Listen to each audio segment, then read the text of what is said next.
Hello, this is our podcast. We have got Ciara from Customer Success here and Ellie, who is an account manager. We're just going to discuss sales and customer success and how they work together and how sometimes maybe they don't work together. So let's kick it off with... I love how we all need a laptop to have a conversation. Yeah, so true. Let's get rid of that. So someone's got the questions up. Yeah. Right. You don't want your question prompts? No, I do, but it's true. We've got 4 laptops up. It looks a bit corporate. Yeah. Okay, I feel like I Let me need take. some. Oh no. Alright, fuck it.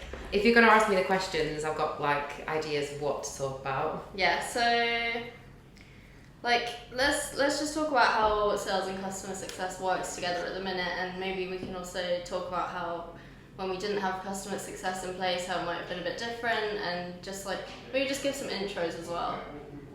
Okay, well, I'm Ciara. I'm head of customer success at Ciara. I started as the only customer success exec for the company just over a year ago, and we now have a team of 4, soon to be 5. I guess Ellie is probably the best person to talk to about what customer success was like before we had a team. Or Brandon, yeah. Or Brandon. But like the link between customer success and sales. Ciara, do you know the journey of customer success within the company? I believe that it was you initially.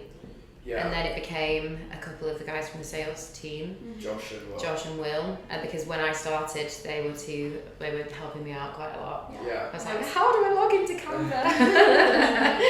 And they were helping me with letter creation, and I don't know anything beyond that.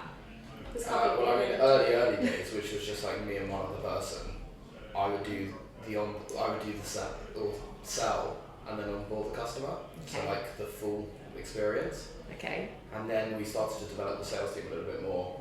I think we got to like 5 people. Then I was doing customer success full time. Mm-hmm. Then when we got to 10 people, it was still 10 sales people. So we split the team in 2 teams of 5, and then the team leaders were doing the onboarding for their teams. Then we got someone who didn't work for 6 weeks or something, 2 months, RIP, and then you came on board. Is that going to be cut out? No, but it was a struggle when that person was in the team, because obviously there was like lacking communication between sales and CS. Like people will get onboarded, and as much as like we try and like build a bridge and leave notes, I don't know if they necessarily got received or it wasn't a personalised experience. Yeah. Like each customer is different, and I always communicate to you like Yeah. what this customer needs or what they want. Yeah. But this person didn't. It was just sort of like every single job was the same, every single person was the same for her. Yeah. So it was good to switch that up and bring in like Yeah. uniqueness for each customer. Oh god. Well, you need like each customer is going to respond to different types of communication, I guess. And I know that we have a good I have a good relationship with the sales team and always have done. So any issues or like questions that I have, if I'm not sure about something before an onboarding call, if you don't have a relationship with the sales team, it's really difficult to fully understand what the customer's looking for and prep yourself before the call. 100%. And then it makes you look as though you're not prepared, really. Yeah. So, Which is important to drive within the team. Yeah. Yeah. So when you first started, it was all a bit of a mess basically, and we were kind of we were hanging on to our customers by the thread, which involved you putting together a whole strategy of firstly how we use Salesforce to serve customers, Yeah. how to build Salesforce dashboards so we have insights into stats and we can allocate things to members of the customer success team. Then we put in place sort of automated check-ins, all of this sort of stuff. I don't think when you joined, I don't even think we had automated sort of credit control, so debt chasing emails and account-based stuff. I don't remember seeing them, but I don't know whether our accounts inbox was linked, so I don't know if I had any insight into that at all. Yeah, exactly. Until more recently, when we got access to the account system and things became a little bit more interlinked. Yeah, which is obviously beneficial. I think what sort of underpins success for customer success is having visibility throughout all departments, so what is happening with customers. Yeah, I agree. And that's not always obvious when you first start onboarding customers or taking care of them. Yeah. However, once we start to do all the new stuff, that's what we've learned from the exercises that we've done. Yeah, and I think the sales team grew pretty rapidly. When I joined, we were 8 people, and then now we're about to reach 20. But 22. yeah, but it was still only you, and there was about 15 of us, and you were spread so thin. Obviously, you want to come and talk to us and say, this guy, what should I know about him? I'm going to the meeting, but you didn't have the chance because there was 15 of us, and getting all these I think sales went up a bit, so it was up a lot. That was quite a stressful period, but I think what helped was the customers, the sales team having notes of information that I would usually have gone over and asked them, because sometimes it would be back to back onboarding call, and there wouldn't be a chance between those calls to be able to go over and have a quick chat, or if there was, then one of you guys would be on a sales demo. So having a clear area within the Salesforce, within the customer's account of where that information is really helpful.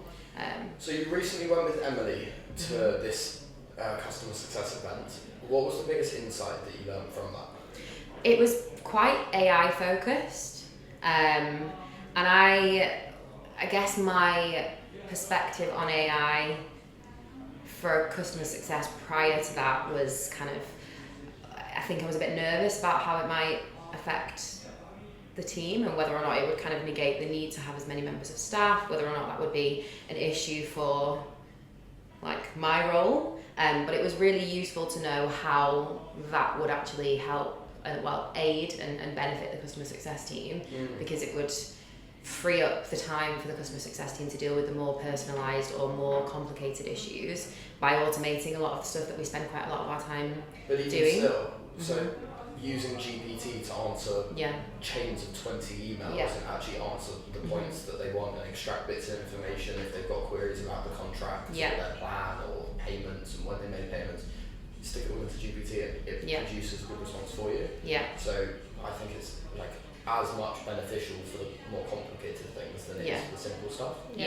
Sure. I think the focus was on the fact that there's a lot of really easy stuff that doesn't necessarily require much involvement from a human that can take a lot of the quicker tasks off the customer success team, which frees them up to then have a more personalised experience with people that really need it. There's obviously been a lot of there's not necessarily always the greatest reputation for AI in terms of chatbots and things like that. But it was it changed my perception on it because of how advanced it was and how they it can determine sentiment with customers, and you can work out the customer satisfaction based on the language that they're using with a chatbot, and whether or not that requires further intervention from a human with empathy that you're not going to necessarily 100% be able to mimic with AI. However, sorry Virginia, with all of these things, you get great companies that produce these cool tools, and you get great salespeople that sell these cool tools. But if they're not used in the right way, which 99% of the time they're not, you don't get the desired effect that they can sort of have. So for instance, if you're to have a chatbot that has sentiment analysis in it, you still need a team of people that can support the bad sentiment in customers to be able to do that. And what a lot of companies will do is think, oh, okay, we have this chatbot. The reason chatbots have bad reputations is they're great and they can be used very well, but the company employing that chatbot will go, all right, we're going to have a chatbot, so we don't need a team of support agents to sit behind it.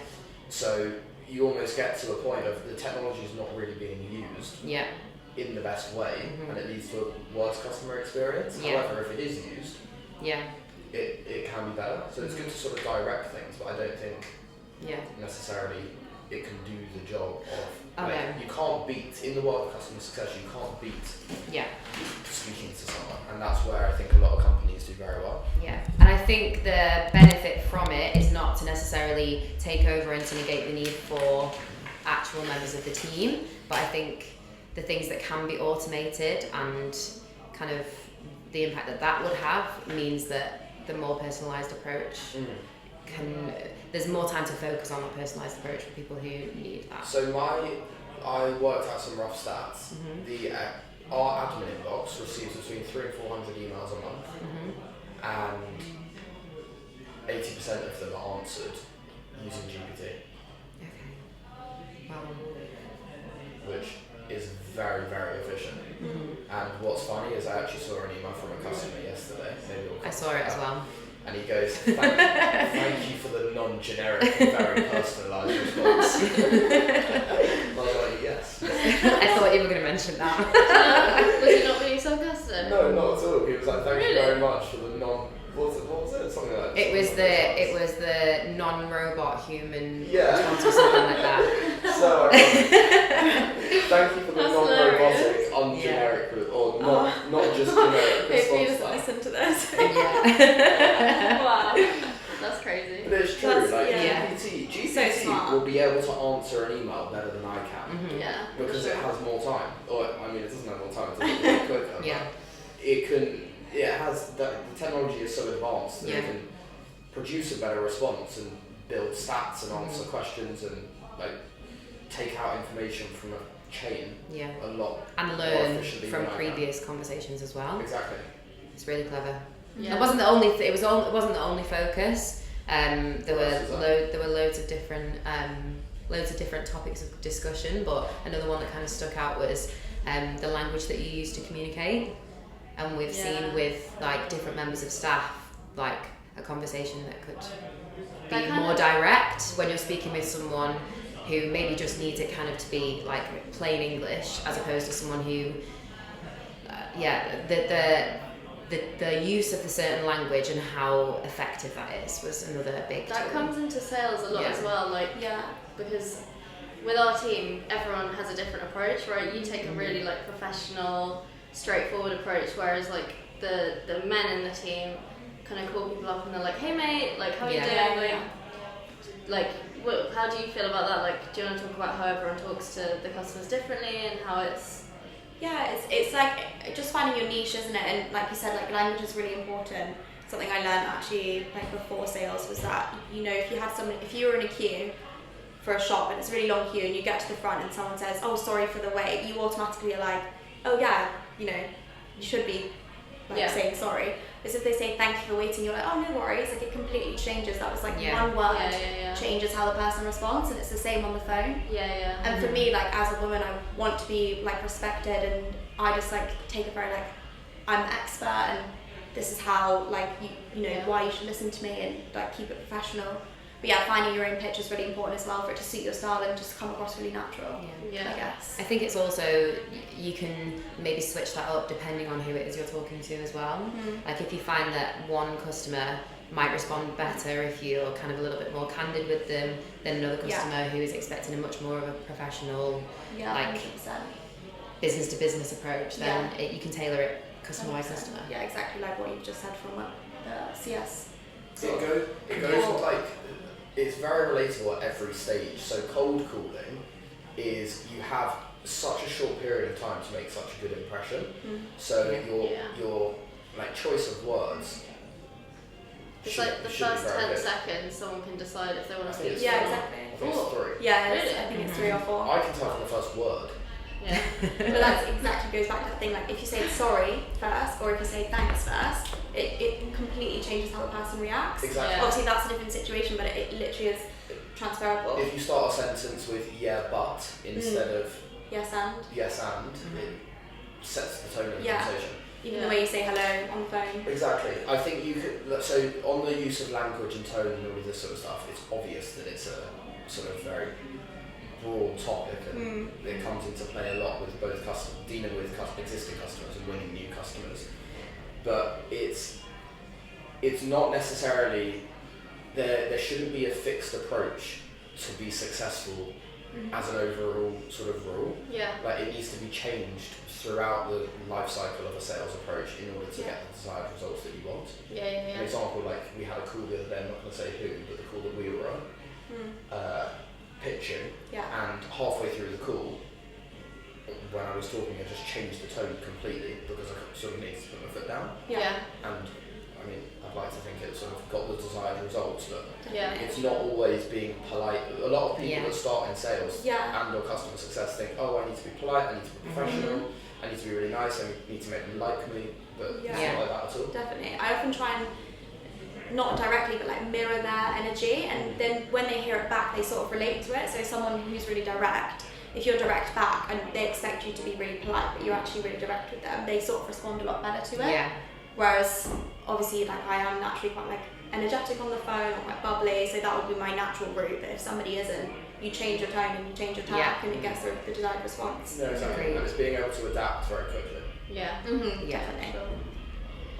Yeah. Nice. I think that's something that the customer success team is learning, because ultimately we're there to support people with queries. We know how to use the platform really well, and like some of the queries that people come to us with, we know what we're talking about, and sometimes we do just need to be a little bit more direct and say this is because of this, as opposed to being like kind of sugarcoating things, you know. So what we're going to be doing with Planner, which I'm very excited about, customer success kind of is split up into a support section and then an experience section. So I want to be focusing more on the experience section than support. We can automate support really, not necessarily with Ciara Tech, because customers need to be onboarded. It's more of an enterprise product, but something like Planner, which is really simple to use, we can kind of automate support, which is where's my invoice, how do I log in, how do I reset my password, all of that sort of stuff.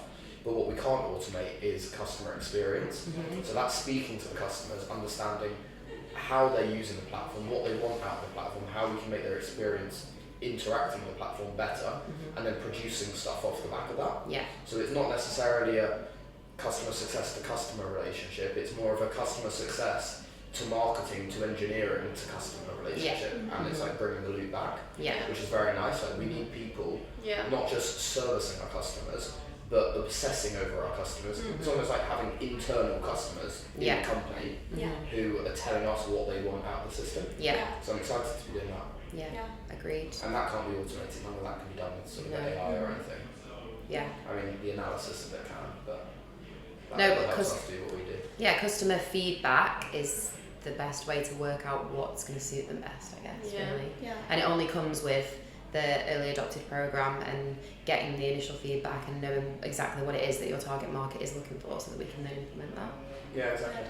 I think like there'll be a higher level of communication with these sort of planned customers as well, naturally. Like we're going to be checking in on them more and speaking to them more. It's not sort of like a tool that they buy and just like go away and use it. Like we're going to be, like you said, like working with them. Exactly. Which is great and exciting as well. So I know you both prepared a little bit. Can you guys talk about when customer success and sales has maybe had a good experience together or a bad experience? You were speaking about something with a girl earlier on that happened. Do you want to touch on that? We can cut it out if you don't want to. So a member of the sales team had a customer come into the office for a face-to-face onboarding, and the customer didn't bring their card, and it was more the reason for them coming into the office was to ask the person from the sales team out on a date. I didn't know this. I don't know. But there's been a few times like with members of the customer success team where they've also been asked out on dates by customers whilst they've been on onboarding calls. We produce quite cool stats now that we've been doing this long enough. It's like 1 in every 400 customers asks one of our members of staff on a date. It's probably less, it's probably 350. Has that happened to you? I've definitely had people like flirt with me or like customers or just calling? It's usually on a meeting, when you're on the Zoom meeting, or when they come in person. They're a lot more popular. Like someone was saying that they can give me like languages lessons and we should go for a drink. I was like, I had a guy touch my leg in an onboarding meeting. Honestly, the audacity. And a guy who said that, because he'd spoken with both Ellie and I, he said that your company must employ only a certain type of person. And it was I hadn't been at the company for very long. I think I'd maybe been onboarding customers for about 6 weeks at this point. And I said, what do you mean by that? And he said that, I just mean because both you and the girl that I spoke to before are both very beautiful. And I was like, well, that would be discrimination anyway. Back to this, and then carried on with the onboarding call. It's really important to brush over it, because obviously there's no way that like, I don't know how to say it in the right way, but like there's no charm in, I'm not charming you to buy it, like you should buy it because it's a good product. That's what I'm here to show you and here to tell you and like explain to you. Obviously it's about the salesperson and naturally like how we like being charismatic and everything, but there's no sort of like, I don't want it to be any underlying sort of. Yeah. But it's not you blurring the lines. Yeah. It's a misunderstanding. Cheeky men, yeah. When was this in-person onboarding date? Which one? It was yesterday. Which one? The onboarding one with me, or the one with the sales team? No, the sales team. Apparently it was today. Today? Yeah. What? Fresh content. Yeah, someone told me in the kitchen. Is he a Someone told me in the customer or kitchen before. No, it's a potential customer. You didn't bring his card? They didn't bring their card, and Because they he just wanted to ask him for a drink. Yeah. How's he going to pay for the drink? Yeah, I'll go with you. Let's go now. And I've had Yeah. people like try and arrange a meeting outside of, like, because obviously, you know, doing some meetings in person, like, it does work really well for the customer if they like sort of want to see us and trust us and everything. They're like, oh, let's go for a coffee, or I'm like, oh, you can come to the office if you want to come to the office with me. We'll make you a latte. Yeah, it's fine. I've got a really good coffee machine. So I want to ask a question. I always say, and this is regardless of whatever gender you are, but you need to make, like, people by people. So you need to make someone like you to want to spend half an hour on a Zoom call with you to have the opportunity to sell something to you. Where do you see the difference, and I'm playing devil's advocate, where do you see the difference between someone wanting to be on a call with you because we both support the same football team? Obviously, like, I know the answer, but I'm just asking as a conversation topic. Where do you see the difference between someone liking me because we support the same team and someone liking you because they have an interest in wanting to date you? Obviously, one's professional and one's not. I mean, both aren't professional, so to speak. But where do you see that line of, like, going, yeah, cool, I got them to like me?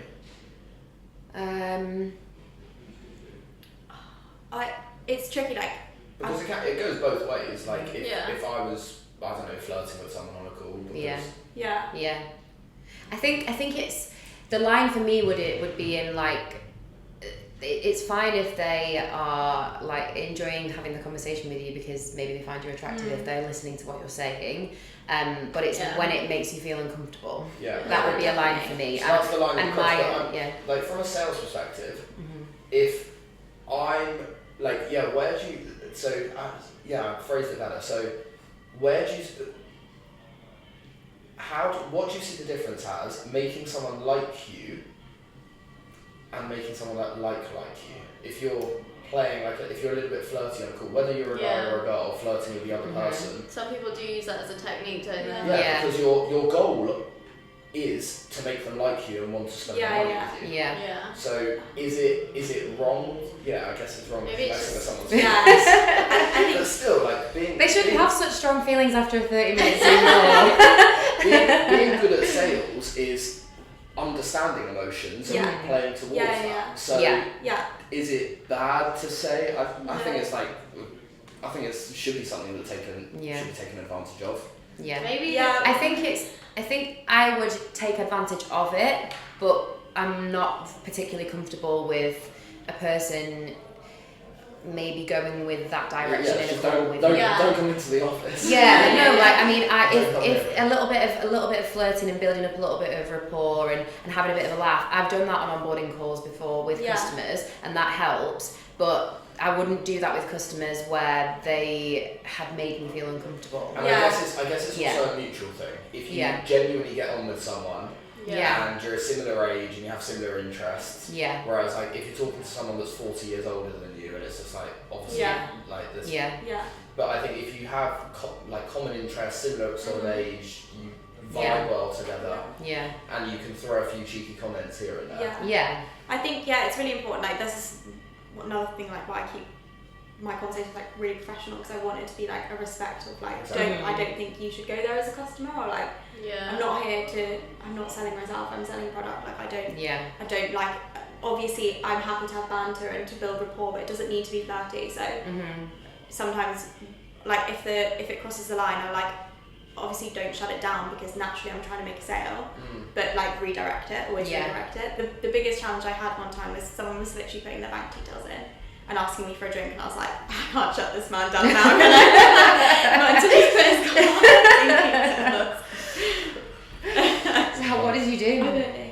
I was like, I know, I said to him, if you want to come into the office and have a you can come into the office, like come Well into the played. office, meet the team, have a coffee, and we can have a drink in the office with the customer And we success can team talk as about well. Yeah, all the girls. Yeah. 2 for 1. Yeah.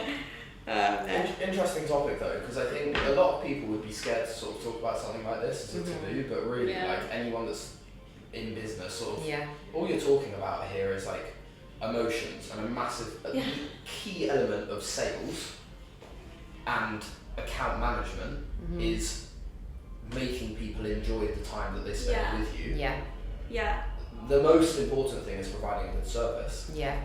I've had the experience where that customer was asking me if the company only employs a special type of person, and they were so disengaged from the conversation and focused on that that I wasn't able to complete the onboarding. They then never turned up to the follow-up call, and then when the system Should send an email, yes. yeah, but when the system didn't work for them, it was because they'd refused to engage, and the only thing that they were interested was making comments like that on the call. You could tell that the guy wasn't really paying attention, and I didn't feel respected because the only thing he cared about on that call was making that comment to me about my appearance when I was trying to tell him how to use a product that he was paying a hell of a lot of money for. So I don't know, I think that was quite a challenge, but it was also my first experience of a customer making me feel a little bit uncomfortable on call and being like, hello, this is what we're focusing on. Camera off. Also, I don't want to like put them in a box or stereotype them, but obviously that is a natural thing about builders, like wolf whistling from their van and stuff. So like, even like, and from a young that's age though, that's a lived Yeah. experience from the age of like 13, Yeah. for me at least. So. for every girl, like walking past buildings, like you always cross the road, don't you? Like, it's classic. But it's just like it's bad because it will be a small amount of them, like with everything, that gives them all like a bad rep. Like my dad's a builder, and he would never do that. So, like he has a daughter, so you know. Your dad as well. But yeah. Next topic. Yeah. Let's have a look. That's a funny one. That's good. I did see someone online who that happened to, and they just took a picture of it and sent it to the I saw guy, that. and then they just got rid of the guy, I think. Really? And like that's the builder. I think that's a good example. Yeah, like, but also I don't like cancel culture in that sense. No. Yeah, but I think it's like I wouldn't call that cancel culture though. No, this like, I saw something online and like the guy like it had a hell of a lot of likes on it, and I actually felt a bit bad. Yeah. well, I don't feel bad for them I at don't all feel because bad they've made either. me feel uncomfortable since I was really young, and some of the Yeah. stuff that people have said has been so inappropriate, and it's just laughed off, and because it's laughed off, it continues, and it's then the situation will never be the same for them, so they will never ever understand the impact that has. If a woman did You know what I always or like have done a few times that's worked really well, because obviously you ignore, you rise to it, but like I just said, like people have mothers, sisters, daughters, so I've like, if someone's done it once, I've gone straight up to them. Maybe this is just me like being a bit direct, but I'm like, hi, do you have like any female family? And they're like, yeah. And I'm like, would you like them to feel a bit uncomfortable like on the street? And they were like, no. And I was like, well, that's how I feel right now. And they're like, oh. There's been a That couple was of like a times really where I've good said, way of I'm doing 14. I don't know if it's as believable now, but still. What responses have you got to that? I've got like heads back in windows carrying straight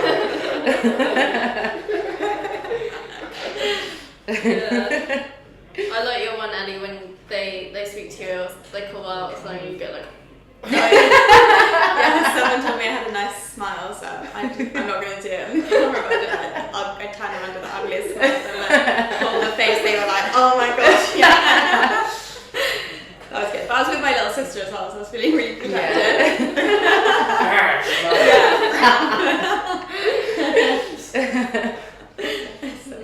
Nice.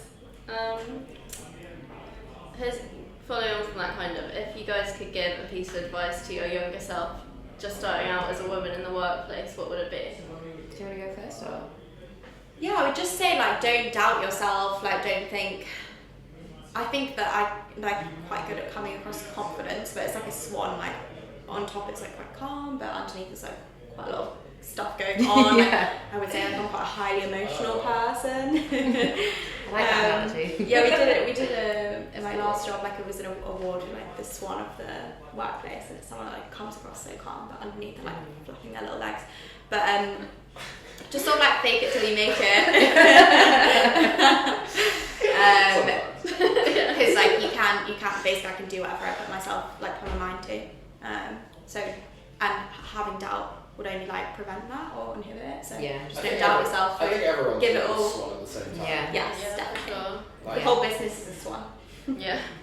Yeah. Plan is like well, underneath we're all like.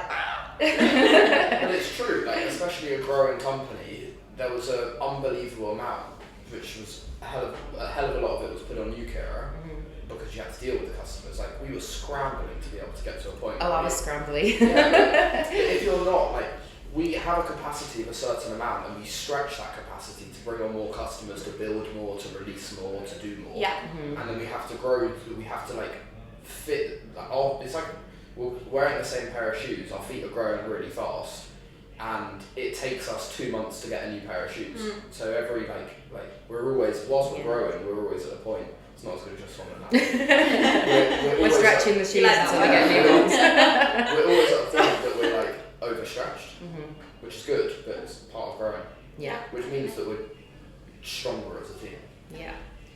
I would say to my younger self, I'd say like when I was younger I was quite passive, and I thought in like previous like earlier roles that what people wanted from an employee was someone who was passive, who should just kind of like people above you tell you what to do and then you do that and you don't ask any questions, you just kind of do as you're told. And I would say back your opinions a little bit more, because I was doing the role. I was kind of put into a role that no one had been in before, a previous job, and I was the person who had the informed experience and the suggestions. But because I was working with older, more bolshy male characters who to me seemed really experienced and quite intelligent and quite driven, I kind of was a little bit more passive and a bit of a kind of dormouse really. And actually I probably had the most experience in the actual role that I was doing, because it was not something that had been done by someone else, and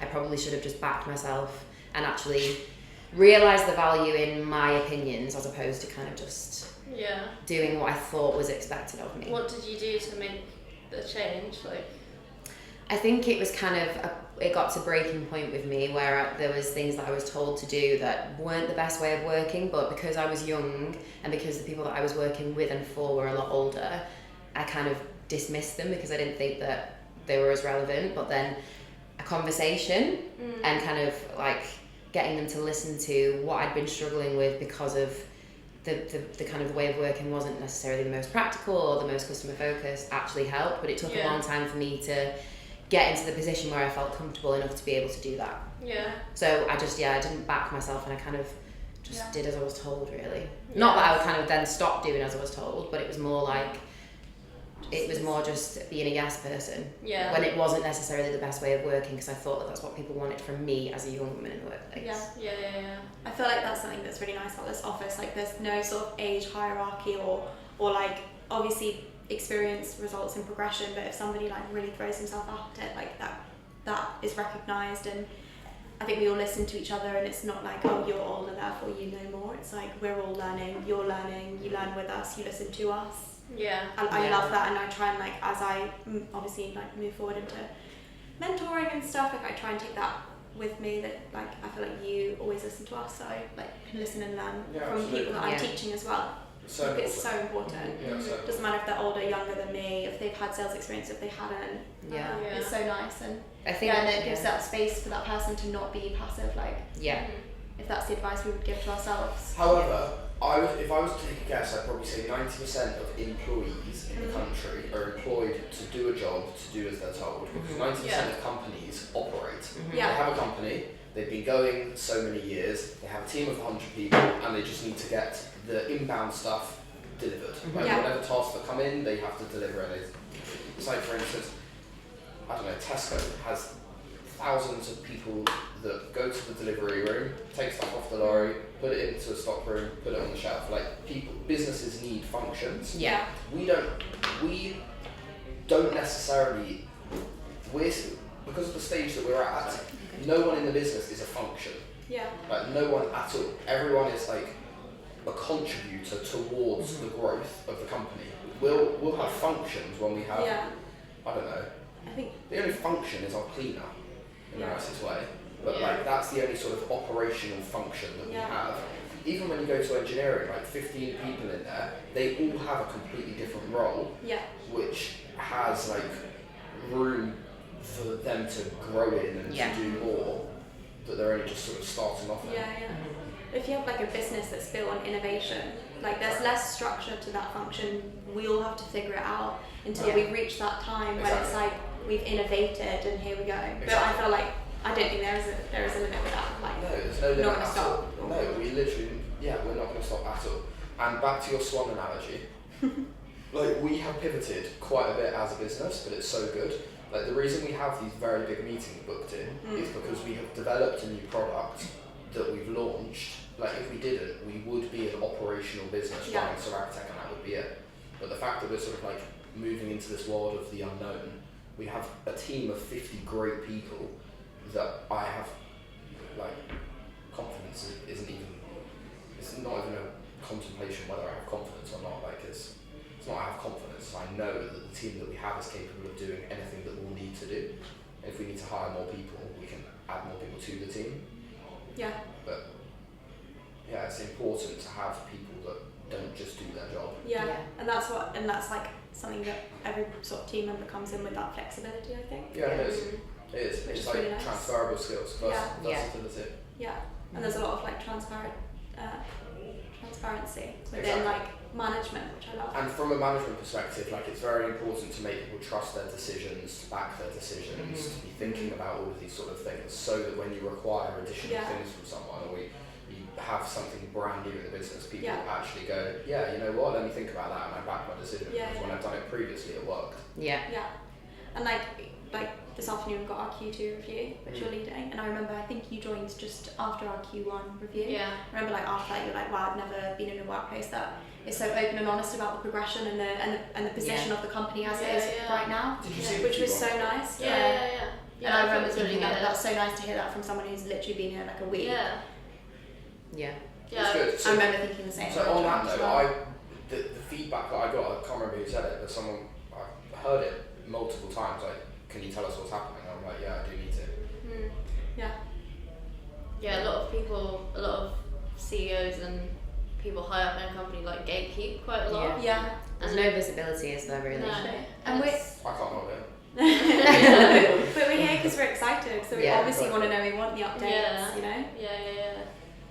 I think it also helps that you're around, and it's not as though you're in like a different like office. a higher office, a fancier coffee machine and stuff. That's one of the things that I talk about when we have interviews, like because it's a smaller company and it's like everything's quite integrated, you're very visible, and the first people to know about the things that are happening within the company are its employees, which like in my previous role I got told something that someone else had told someone else, and so on and so on, and there was no visibility with the people of the senior management, and no decisions ever involved anything that the employees who were actually carrying out their work like had to say. There was no input at all, and it's not like that within this company at all. It's something I need to focus on as well though. What, more visibility? Just like telling everyone what's going on, because like you guys know, because we have a good relationship, we know each other a while, whereas like the new people that join, they have absolutely no clue. Valid, because they've only been here a week or 2 or 3 or whatever, but there's a lot to learn before we get to that point. Exactly. Also, there's so much happening like all the time. It's a hell of a lot, and it changes a lot as well. But it's not. But that, you know what? I also feel like it's an opportunity as much as Fridays and socials are for like talking about things outside of work. Like a lot of the time, we do talk about what's going on inside of work because it's time to update and speak about it in like a friendly way and like catch up on like how's it going, on how's your experience of it, not just like, okay, this is what's happening, but like, oh, you know, I had this meeting, like I felt it went really great, blah, blah, blah, and how's everything going with you, and it's nice. I like everyone, I mean, you get so many people turn up, but so many people stay for drinks on Friday. It's like, it clearly is such a good like atmosphere and environment that we've like created, or you've created. We've created. Cool, good. Yeah. Any final comments? Well, I don't think so. Any questions? You did customer success and sales. What did you prefer? Sales. Why? I like sales. I liked customer success, and I really liked building relationships with some of the customers. I was very, very busy back then. I still am, but in a different capacity. I was like calendar busy then. Yeah. So I was doing customer success calls at like 6 in the evening at home when they got home, and I really enjoyed. I think the last, Luca Extensions, the kind of testimonial.